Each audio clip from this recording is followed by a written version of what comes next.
सरपंच शिर्डी बुद्रुक ग्रामपंचायत सरपंच शिर्डी बुद्रुक ग्रामपंचायत सरपंच वारंवार सांगून त्यांनी आमच्या मागण्या ऐकल्या नाही। तरी हा रस्ता पूर्णपणे चांगला व्हावा याच्यासाठी आम्ही वारंवार त्यांच्याकडे जात होतो, पण हा ग्रामपंचायतचा भोंगाळा कारभार असल्यामुळे त्यांनी आमच्या ह्या मागण्या मनावर घेतल्या नाही। तरी आमचा रस्ता पूर्णपणे चांगला व्हावा ही आमची तुमच्याकडे मागणी आहे, ती त्वरित पूर्ण करा अशी आमची आशा आहे। आणि जोपर्यंत रस्ता होणार होणार नाही तोपर्यंत आम्ही हा रस्ता खोलणार नाही। आम्ही खूप वेळा ग्रामपंचायतमध्ये हे केलं की आमचा रस्ता तयार करा, आमचा रस्ता करा, पण त्यांनी आमचं ऐकलं नाही।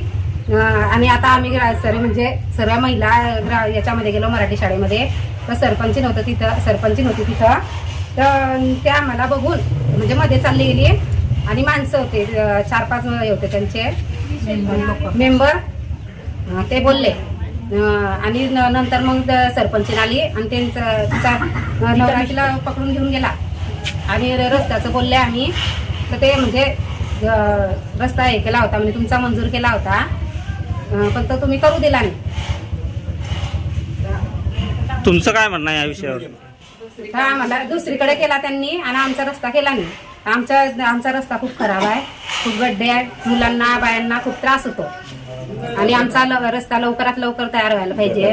तुम्ही वेळोवेळी आम्ही ग्राम पंचायत मध्ये जाऊन हे करतो आम्ही रस्त्याची मागणी, पण आमचा रस्ता अजून तयार झालेला नाहीये।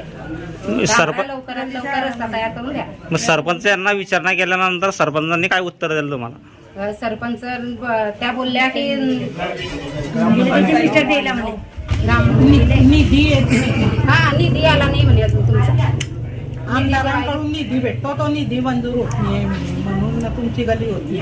आमच्या गलीचा निधी मंजूर होऊन पण त्यांनी दुसरीकडे गली तयार केली आणि आमची गली येऊ गेली ना। आम्ही म्हणायला गेलो तर ते आम्हाला म्हणता की तुम्ही करूनही दिलं आणि ते गलीत आलेच नाही, काही सामान आणलं काय नाव घेतलं की त्यांनी आम्हाला करूनही दिलं।